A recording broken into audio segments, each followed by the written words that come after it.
Well, good afternoon. My name is Pilar, and I'm presenting today this system that I developed through my PhD, one of them, which is a non-intrusive and continuous system to monitor, to recognize when children have a fever. First of all, let me apologize for the short abstract. I really tried to make it to the 300 words that was mandatory, and apparently I was the only one. So it looks short in comparison, but because I forced myself. Okay, so, well, we've been talking a lot about fever. Fever usually indicates an underlying infection, and in children is still the leading cause of death for children under the age of 5 years. And according to the National Collaborating Center for Women and Children's Health, that is the most common reason to take one child to health care, and the second more common reason to be admitted to the hospital. In fact, they take it so seriously that if fever is reported in a child, this child has to be seen by a doctor within 2 hours face-to-face. There is obviously traditional techniques to measure the core body temperature, as we've seen all through the day. But the thing is, when we are at home, these methods will be used only if another symptoms of fever are seen in the child. And so we believe that a continuous monitoring system that will be checking all the time without necessarily wait until some other features of the fever are appearing there will be very useful, especially in scenarios where there is a great ratio of children per carer, like in nurseries or schools. Obviously, if a parent has one child, 2 children, it's relatively easy to see whether they are feeling bad or if they have fever. But in a school that perhaps we have 30 children in a room is not as easy. And so that was my objective, to develop a non-invasive method for daily use and for a continuous monitoring of the core temperature, so to speak, so that we will be able to recognize when the probabilities of a child having a fever are high, and this will be done based on skin temperature measurements. Okay? So for that, we encountered the problem that mapping of skin temperature in children, as Professor Ring said, is not available in the literature, broadly available in the literature. We develop our own mapping. We also identify which skin temperature, which factors will affect the skin temperature, and we study the gender, different ranges of age, so between 0 and 8 months, 8 and 16, and 16 and 24, 3 different values of BMI, which were defined as the 20 percentile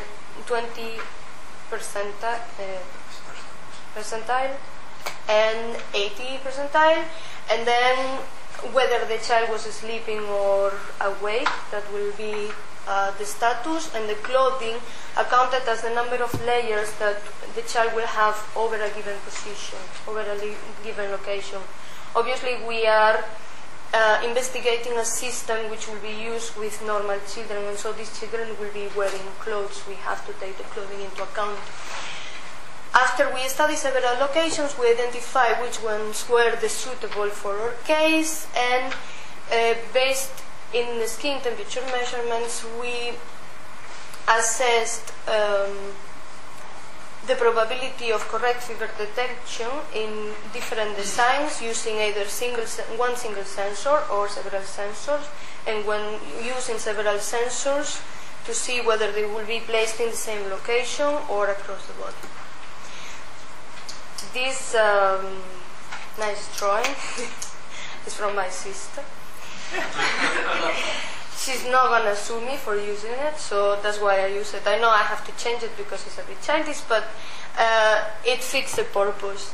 Anyway, in the current study, what we did was we measured 16 locations across the body of a child in 520 occasions.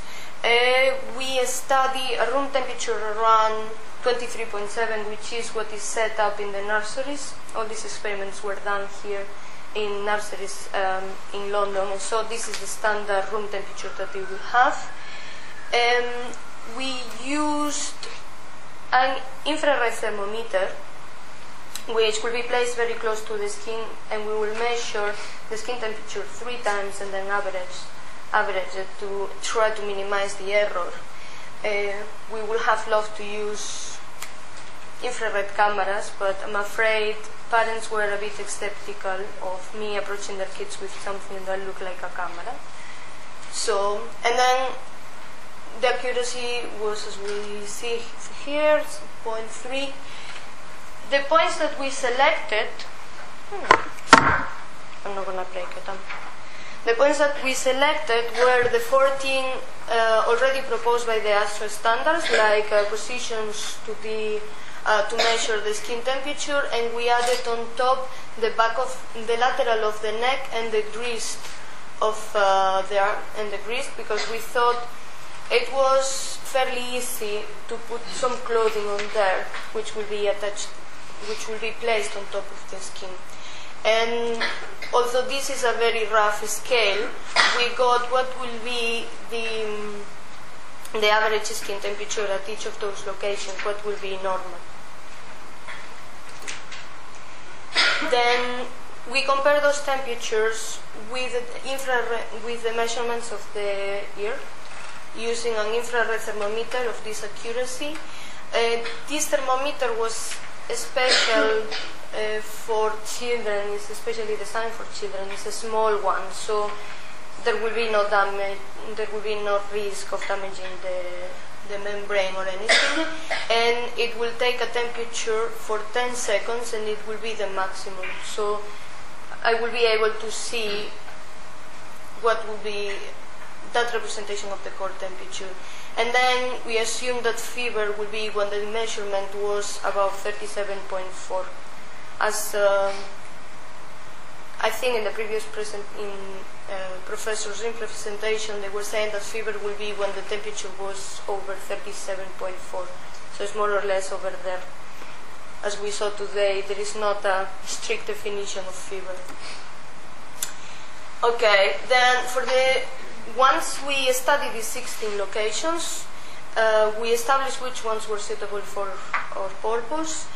We had to have a normal temperature distribution in order to be able to compare distributions of 2 different cohorts, the one with fever and the one without fever. It shouldn't depend on many variables, because otherwise it will be difficult to find out which threshold to use. And obviously they will have to be related with the core temperature. And we obtained this ranking over here. These are the 7 locations that we found to be suitable. We selected like the the arm in the upper location, the scapula, forehead, lower location of the arm, hand, paravertebral, and the posterior thigh. However, we withdraw forehead and the left hand because it is very unlikely that the children will have some clothing on top of it, and so we will not be able to put any sensor on there. And because we want this to be completely non-intrusive, it shouldn't have to be embedded in something that the kids will be wearing anyway. So we didn't want to have to add anything to it. So that is the idea behind. We have the core over here, and the temperature will flow to the skin, and from the skin will be reflected on this sensor, which is embedded in the clothing. Okay, so I know it takes a while for the temperature to be reflected on the skin, but mind that as soon as the core temperature increases, the skin temperature is going to increase as well, even if it's with some delay. So as far as we know that the temperature has increased on the core, that was fine with us. We don't need to know whether the fever started half an hour ago or 1 hour ago. For each of those sensors, or for each of those locations, we study these alpha and beta graphs. But alpha and beta are the two typical errors that we might have in a system which is for detection. Alpha being the detect false positives and beta the miss true positives. So they are related, and we can see here the example for the forehead for 3 different cohorts of children. Age, that was the middle category of age when they were awake, the pink one, and then in blue, the same age but when they are sleeping, so we can see that the normal temperature or the skin temperature differs with the status, and then for different age it also changes. We would like to minimize, of course, both of the errors, but we cannot do it because when we decrease one of them, the other one will increase. And for systems which are for detection, we tend to use a small value of alpha because of not creating false alarms. If the system creates many false alarms, when it goes on again, the person or the mind carrier, the child carrier will not mind anymore. He will not get worried because the system says or sets up an alarm. So we need to make sure that when the system actually indicates fever, then they will measure fever on the child, rather than failing many times in that sense, even if we miss some cases where the child has a fever. So for each of those, we create the graphs, and then we selected the threshold, the temperature threshold, that will give us an alpha of 0.1. And we calculated what will be the probability of success of that system. So for us, this is the normal table. The probability of a child having fever will be PF, and the probability of not having fever is the contrary, 1 minus PF. And then, taking into account the alpha and beta errors, we can see, for instance, that the probability of the sensor being on and children having a fever will be that one, and so on. Using that, we can check what will be the probability for one single sensor of the sensor being on when the child has a fever, which is what is interesting for us, and we calculate it over there. So basically we have this binary sensor, either is on or is off. Is on when the probability of the child having fever will be high, and off if the probability is low. If we use instead one sensor, if we use 3, then the system, we consider that the system is on when at least half plus one of the sensors are on. In that case will be 2 of them are on and 1 of them is off, or the 3 of them are on. And that is the probability that we get.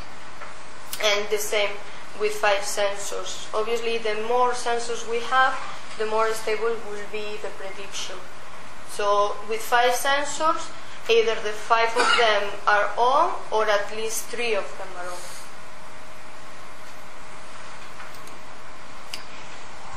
And so these are the results that we got for the individual locations for T5, 3, 6, 9, and 11 with 2 different alpha values. We can see that they are around 40%. So in 40% of the cases, when the sensor goes on, the child has a fever. If instead using only one sensor, we use 3 different sensors, like combining 3 locations, we can increase it to 67%, and if we have 5 sensors in 5 different locations, one sensor in each location, but 5 locations, we will increase it to 85%. And then we study the case of putting different sensors at the same location, with the purpose of indicating different levels of alarm.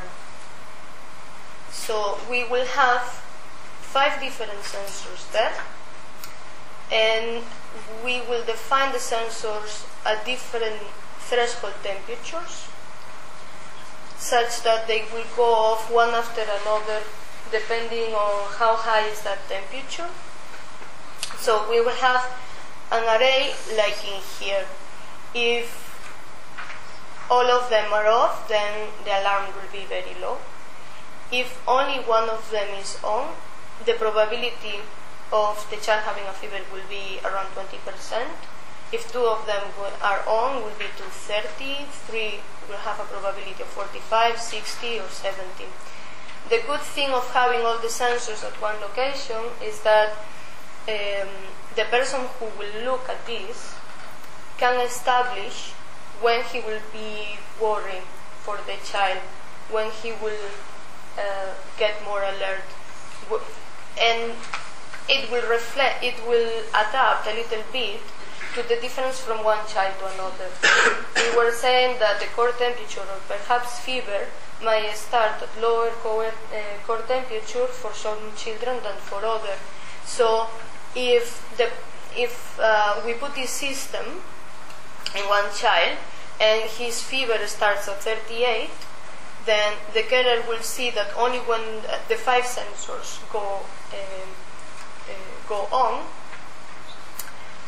the child will have a fever. But instead, if the child has a fever with a much lower temperature, then the person will get alert with only 3 of the sensors on, or something like that. It gives a space for adaptation to the child. For about 3 minutes. So I calculated quite right. Because conclusions. I always tend to span a lot, so I make it short. So conclusions. We can actually successfully detect by means of skin temperature when a child has a fever or not within a range of probabilities. And the 5 sensor set is recommended either at one single location or multiple locations. When all the sensors are at the same location, then it allows different degrees of alarm. I have to remind you that this is not for hospital purposes, this is for everyday purposes. So when we are talking about these probabilities, is of course will be not acceptable in a hospital, but yes, but it is for daily basis.